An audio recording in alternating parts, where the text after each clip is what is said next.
تهدی من احببت ولکن اللہ یہدی من یشاء. اے نبی آپ جس کو چاہتے ہیں ہدایت نہیں دے سکتے، ہدایت دینے والی ذات اللہ تبارک و تعالیٰ کی ہے، ہدایت تو میں دیتا ہوں.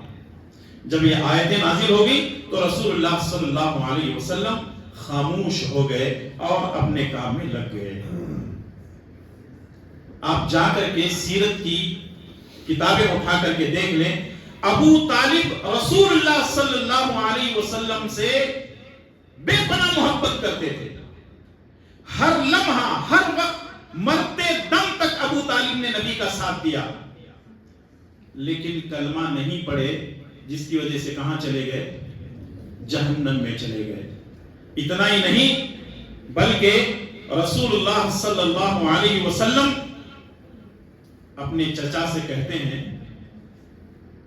اپنے چچا کے بارے میں کہتے ہیں، صحیح مسلم کی روایت ہے، ابن عباس رضی اللہ تعالیٰ عنہما فرماتے ہیں رسول اللہ صلی اللہ علیہ وسلم نے فرمایا اہون اہل النار عذابا ابو طالب وهم منتعل بلعین یغلی منہما دماغ. جہنم کا سب سے ہلکا عذاب اللہ تعالیٰ میرے چچا ابو طالب کو دے گا. جہنم کا سب سے ہلکا عذاب اللہ تعالیٰ میرے چچا کو دے گا. اور کیا ہوگا وہ عذاب؟ جہنم کی آگ کے جوتے میرے چچا کے پیروں میں پہنائے جائیں گے. اس کی گرمی، اس کی تپش اتنی زیادہ ہوگی کہ میرے چچا کا دماغ کھول رہا ہوگا، جس طرح ہانڈی میں گوشت پکنے کی وجہ سے کھٹ کھٹ کی آواز آ رہی ہے. اللہ اکبر. وہ کتنی خطرناک گرمی ہوگی کہ جوتے پیروں میں ہوں گے اور دماغ کھول رہا ہوگا، دماغ پک رہا ہوگا. دعا کرو اللہ ہم سب کی حفاظت فرمائے اور اللہ تعالیٰ جہنم کی آگ سے ہمیں بچائے اور ہم تمام کو جنت کا حقدار بنائے. آمین. تو سوچیں اور غور کریں، ابو طالب جنہوں نے نبی کا بھرپور ساتھ دیا، وہ نبی کو بے انتہا مانتے تھے، کبھی نبی کو تکلیف ہونے نہیں دیے. کبھی بھتیجے کی طرف انگلی اٹھا کر کے کوئی اگر جو ہے آپ صلی اللہ علیہ وسلم کے خلاف بات کرتا تو اس کا دفاع کرتے تھے. نبی کی ذات سے بے انتہا محبت تھی. نبی کی بات کو نہ ماننے کی وجہ سے ابو طالب کہاں گئے؟ جواب چاہیے آپ کی طرف سے. ابو طالب نے کس کو مانا؟ نبی کی ذات کو مانا، نبی کی بات کو نہیں مانا، جس کی وجہ سے کہاں گئے؟ جہنم میں گئے. یہ واقعہ کہاں کا ہے؟ مکے کا ہے. دوسرا واقعہ مدینے کا ہے. یہاں تھوڑی دیر کے لیے رکتا ہوں میں مدینے والا واقعہ بیان کرنے سے پہلے. مسلمانوں کے اندر ایک بہت بڑا طبقہ ہے جو نبی کی ذات کو بہت زیادہ مانتا ہے. الحمدللہ ہم بھی مانتے ہیں، آپ لوگ بھی مانتے ہیں نا، بے انتہا مانتے ہیں، سچی محبت کرتے ہیں. اللہ تعالیٰ اور نبی سے سچی اور پکی محبت کرنے کی توفیق عطا فرمائے. آمین. اور بالکل ہونا بھی چاہیے کہ رسول اللہ صلی اللہ علیہ وسلم سے ہم بے پناہ محبت کریں. اور کچھ لوگ ایسے ہیں مارکیٹ میں جو صرف نبی کی ذات کو مانتے ہیں لیکن نبی کی بات کی طرف نہیں آتے. جیسے آپ دیکھیں گے ربیع الاول کا مہینہ آتا ہے، 12 ربیع الاول کو سال میں ایک دن ساری محبت ایک ہی دن ان کی باہر نکلتی ہے. 12 ربیع الاول کو رسول اللہ صلی اللہ علیہ وسلم کے نام پر عید میلاد کے ذریعے سے وہ محبت اپنی پیش کرتے ہیں کہ ہم نبی سے کتنا چاہتے ہیں، کتنا جو ہے نبی کریم صلی اللہ علیہ وسلم سے محبت کرتے ہیں. ایسے لوگوں کے بارے میں شاعر کہتا ہے کہ کہتے ہیں کچھ لوگ میرے رگ میں نبی نبی. شاعر کیا کہتا ہے کہ کہتے ہیں کچھ لوگ میرے رگ میں نبی نبی، لیکن پڑھتے ہیں نماز ہفتے میں کبھی کبھی. کہتے ہیں کچھ لوگ میرے رگ میں نبی نبی، لیکن پڑھتے ہیں نماز ہفتے میں کبھی کبھی. نبی کا نام سنتے ہی جھوم جاتے ہیں، نبی کا نام سنتے ہی جھوم جاتے ہیں اور نبی کا حکم سنتے ہی گھوم جاتے ہیں. ایسے لوگ آپ کو بہت ملیں گے، نام سننے پر جھومیں گے، حکم سننے پر گھوم جائیں گے. آپ کون سے والے ہیں؟ جھومنے والے ہیں یا گھومنے والے ہیں؟ دونوں بھی چیزیں خطرناک ہیں. ہاں یہ بات یاد رکھیے, جھوم کر کے بھی فائدہ نہیں ہے, گھوم کر کے بھی فائدہ نہیں ہے, تو دونوں چیزیں بڑی خطرناک ہیں, اس سے بچنا ہے. تو رسول اللہ صلی اللہ علیہ وسلم کی ذات کو ابو طالب نے مانا, بات نہ ماننے کی وجہ سے جہنمی ہوئے. لیکن مدینے میں ایک شخص ایسا تھا جو رسول اللہ صلی اللہ علیہ وسلم کی وقتی طور پر بات کو مانتا تھا, ہمیشہ نہیں, وقتی طور پر رسول اللہ صلی اللہ علیہ وسلم کی بات کو مانتا تھا, لیکن رسول اللہ صلی اللہ علیہ وسلم کی ذات سے اس کو دشمنی تھی. موقع کی تاک میں رہتا تھا کہ کب نبی کو نقصان پہنچائے, کب امہات المومنین کو نقصان پہنچائے, کب صحابہ کرام کو نقصان پہنچائے, کب مسلمانوں کے خلاف بات کرے, کب قرآن کے خلاف بات کرے. موقع کی تاک میں رہتا تھا, وقتی طور پر نبی کی بات کو مان لیتا تھا. نبی صلی اللہ علیہ وسلم کہتے نماز پڑھو, نماز پڑھ لیتا. نبی صلی اللہ علیہ وسلم کہتے فلاں کام کرو, فلاں کام کر لیتا تھا. وقتی طور پہ کرتا تھا, وہ دل سے نہیں کرتا تھا, وقتی طور پہ یوں ہی گزارا کرنے کے لیے, ٹائم پاس کے لیے کرتا تھا. اور اس کو ذاتی طور پر نبی کریم صلی اللہ علیہ وسلم کی ذات سے دشمنی تھی. اور یہ وہی شخص ہے جس کو سیرت کی کتابوں میں, احادیث کی کتابوں میں رئیس المنافقین کہا جاتا ہے, جس کا نام ہے عبداللہ بن ابی بن سلول. شارٹ میں اس کو بولتے ہیں ابی بن سلول. اس نے کوئی موقع نہیں چھوڑا, نبی کو ہر طرح سے پریشان کیا. ام عائشہ رضی اللہ تعالیٰ عنہ پر بدکاری کا الزام اسی نے لگایا تھا, اور بہت سارے صحابہ کرام کو یہ تکلیف پہنچا کر کے خوش ہوتا تھا. اور اس نے ایک وقت یہ بھی کہا تھا کہ ہم عزت والے ذلیل کو مدینے سے باہر نکال دیں گے. یعنی وہ اپنے آپ کو عزت والا سمجھ رہا تھا, نبی صلی اللہ علیہ وسلم کو ذلیل سمجھ رہا تھا. حضرت عمر بن خطاب نے کہا اللہ کے نبی اجازت دیجیے, میری تلوار ہے, اس کی گردن ہے. نبی صلی اللہ علیہ وسلم نے فرمایا اے عمر, اپنی تلوار کو میان میں واپس لوٹا دو, کہیں لوگ یہ نہ کہنا شروع کر دیں کہ محمد اپنے ساتھیوں کو قتل کرتے ہیں صلی اللہ علیہ وسلم. اتنا اس نے مسلمانوں کو پریشان کیا. یہاں تک کہ عجیب بات یہ ہے, باپ رئیس المنافقین ہے اور بیٹا صحابی رسول ہے. بیٹے کا نام عبداللہ اور باپ کا نام بھی عبداللہ, عبداللہ بن ابی بن سلول. جب یہ حالات ایسے بنتے ہیں تو بیٹا ایک دن کہنے لگتا ہے اللہ کے نبی صلی اللہ علیہ وسلم, میں اپنے باپ کو جانتا ہوں, لیکن اگر کبھی میرے باپ کے قتل کرنے کا حکم آپ دینا چاہتے ہیں تو سب سے پہلے مجھے دیں, کیونکہ میرے باپ نے ایسی منافقت کی ہے, میں اپنی تلوار سے اپنی باپ کی گردن اڑانے کے لیے تیار ہوں. اللہ اکبر. اس کو کہتے ہیں ایمان, اس کو کہتے ہیں ایمان. یہ ایمان ہے. اگر ایسا ایمان ہے تو آدمی کامیاب ہوگا, ورنہ پھر ہودو بسمنا ہودو بولیں گے تو کچھ ہونے والا نہیں. ادو سری بولو جی, ادو سری, وہ بھی صحیح ہے, یہ بھی صحیح ہے. آدھا تیتر آدھا بٹیر, یہ چلنے والا نہیں ہے اسلام کے اندر.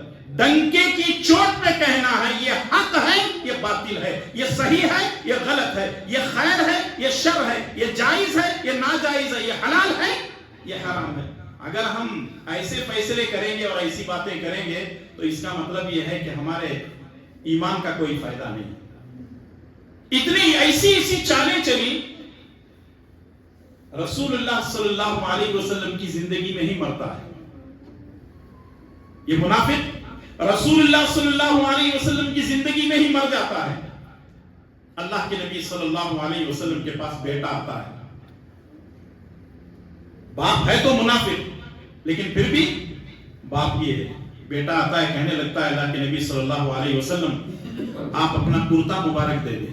نبی صلی اللہ علیہ وسلم کے پاس آ کر کے کہنے لگتا ہے اے اللہ کے نبی آپ اپنا کرتا مبارک دے دیں, تاکہ جب میں اپنے باپ کو غسل دوں تو آپ کے جسم سے چپکا ہوا جو کپڑا ہے وہ میرے باپ کے جسم پر لپیٹ دیا جائے گا, تاکہ اللہ تعالیٰ میرے باپ کی مغفرت کرے. باپ کی کے بارے میں بیٹے کی خواہش تھی کہ اللہ تبارک و تعالیٰ ہو سکتا ہے میرے باپ کی مغفرت کر دے. نبی کریم صلی اللہ علیہ وسلم فوراً اپنی چادر مبارک اپنا کرتا لیتے ہیں اور بیٹے کے حوالے کر دیتے ہیں. بیٹا خوش ہو کر کے چلا گیا. دوسرا مسئلہ آتا ہے, ابی بن سلول کو نہلایا گیا, اس کو کفنایا گیا اور جنازہ لا کر سامنے رکھا گیا, اور نبی کریم صلی اللہ علیہ وسلم سے بیٹا کہنے لگا اللہ کے نبی میرے باپ کے لیے نماز جنازہ پڑھیے. اللہ کے نبی صلی اللہ علیہ وسلم آگے بڑھ رہے تھے نماز جنازہ پڑھانے کے لیے. عمر بن خطاب رسول اللہ صلی اللہ علیہ وسلم کے ہاتھ کو پکڑ لیتے ہیں اور کہتے ہیں اللہ کے نبی اس منافق کی نماز جنازہ آپ پڑھائیں گے؟ رسول اللہ صلی اللہ علیہ وسلم نے عمر بن خطاب کی گرفت سے اپنے ہاتھ کو چھڑاتے ہیں اور کہنے لگتے ہیں اے عمر, اللہ نے مجھے اختیار دیا ہے میں پڑھاؤں کہ نہ پڑھاؤں, لیکن میں پڑھانے کو بہتر سمجھتا ہوں. نبی صلی اللہ علیہ وسلم کیا کرتے ہیں؟ نماز جنازہ پڑھا دیتے ہیں. تیسرا معاملہ پیش آتا ہے, اس کو قبرستان لے گئے. قبرستان لے جانے کے بعد گھر تیار تھا, اس کو قبر کے اندر اتار دیا گیا. نبی صلی اللہ علیہ وسلم تاخیر سے قبرستان پہنچے, قبر میں اتارے تھے, ابھی مٹی نہیں ڈالی گئی تھی. نبی صلی اللہ علیہ وسلم جب آئے تو کہنے لگتے ہیں کہ اس کو قبر سے باہر نکالو. قبر سے باہر نکالا گیا. رسول اللہ صلی اللہ علیہ وسلم اپنی ران پر, اپنی مانڈی پر اس کے سر کو رکھتے ہیں اور اپنا تھوک, اپنا لعاب مبارک اس کے ہونٹوں پہ لگاتے ہیں اور کہتے ہیں کہ قبر میں اتارو. قبر میں اتارا گیا اور پھر اس کے بعد مٹی ڈال کر کے جانے لگے. اور ساری چیزیں تو اللہ تعالیٰ جانتا ہے نا کہ ابی بن سلول کے ساتھ کیا ہو رہا ہے. ادھر رسول اللہ صلی اللہ علیہ وسلم اپنا کرتا مبارک دے دیے, آپ نے نماز جنازہ پڑھائی, آپ نے اپنا لعاب مبارک اس کے ہونٹوں پر لگایا. جب نبی صلی اللہ علیہ وسلم پلٹ کر جا رہے تھے اپنے گھر کی طرف, اللہ تعالیٰ قرآن کو نازل کرتا ہے. کیا نازل کرتا ہے؟ اللہ تعالیٰ فرماتا ہے وَلَا تُصَلِّ عَلَىٰ أَحَدٍ مِّنْهُمْ مَاتَ أَبَدًا, آئندہ آپ کسی منافق کی نماز جنازہ نہیں پڑھائیں گے. حکم کس پر نازل ہو رہا ہے؟ رسول اللہ صلی اللہ علیہ وسلم. رب کے طرف سے اعلان ہو رہا ہے, رب کے طرف سے یہ حکم نامہ جاری ہو رہا ہے وَلَا تُصَلِّ عَلَىٰ أَحَدٍ مِّنْهُمْ مَاتَ أَبَدًا, آئندہ آپ کسی منافق کی نماز جنازہ نہیں پڑھائیں گے. وَلَا تَقُمْ عَلَىٰ قَبْرِي, اس کی قبر پہ آپ کو کھڑے بھی نہیں ہونا ہے, مغفرت کی دعا بھی نہیں کرنا. إِنَّهُمْ كَفَرُوا بِاللَّهِ وَرَسُولِهِ, کیونکہ انہوں نے اللہ اور اس کے رسول کے ساتھ کفر کیا ہے. وَهُمْ فَاسِقُونَ, اور ایسے لوگ فاسق ہیں. یہ ہے سورہ توبہ کی آیت نمبر 84 84. اب سورہ توبہ کی آیت نمبر 80 پر غور کریں. جب نبی صلی اللہ علیہ وسلم وہاں جانے لگے تو یہ آیت بھی نازل ہوئی, استغفر لهم او لا تستغفر لهم ان تستغفر لهم 70 مرة فلن يغفر الله لهم.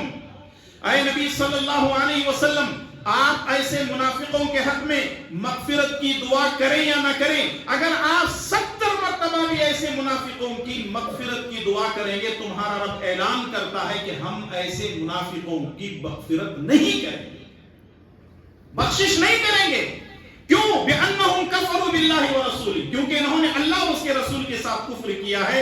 وَاللَّهُ لَا يَهْدِي الْقَوْمَ الْفَاسِقِينَ, اور اللہ تعالیٰ فاسق قوموں کو ہدایت نہیں دیتا. یہ آیت نمبر 80 اور 84 کے اندر آپ غور کریں کہ اللہ تبارک و تعالیٰ نے کتنی سختی کے ساتھ نبی پر یہ حکم جاری کیا کہ آپ مغفرت کی دعا کریں یا نہ کریں, تمہارا رب معاف کرنے والا تو ہے نہیں. اور دوسری بات یہ ہے کہ آپ کو یہ حکم دیا جاتا ہے کہ آپ آئندہ ایسے لوگوں کی نماز جنازہ نہیں پڑھیں گے, قبر پہ نہیں جائیں گے, کچھ بھی نہیں کریں گے. اس سے کیا بات معلوم ہوتی ہے؟ اس سے یہ بات معلوم ہوتی ہے کہ اس شخص نے رسول اللہ صلی اللہ علیہ وسلم کی بات کو وقتی طور پہ مانا, لیکن رسول اللہ صلی اللہ علیہ وسلم کی ذات کو نہ مانا. کہاں گیا؟ کہاں گیا؟ جہنم میں گیا. مکے والا نبی کی ذات کو مانتا تھا, بات کو نہ ماننے کی وجہ سے جہنم میں گیا, اور مدینے والا نبی کی بات کو وقتی طور پہ مانتا تھا, نبی کی ذات کو نہ ماننے کی وجہ سے وہ بھی جہنم میں گیا. اس واقعے پر تھوڑا سا رکتے ہیں,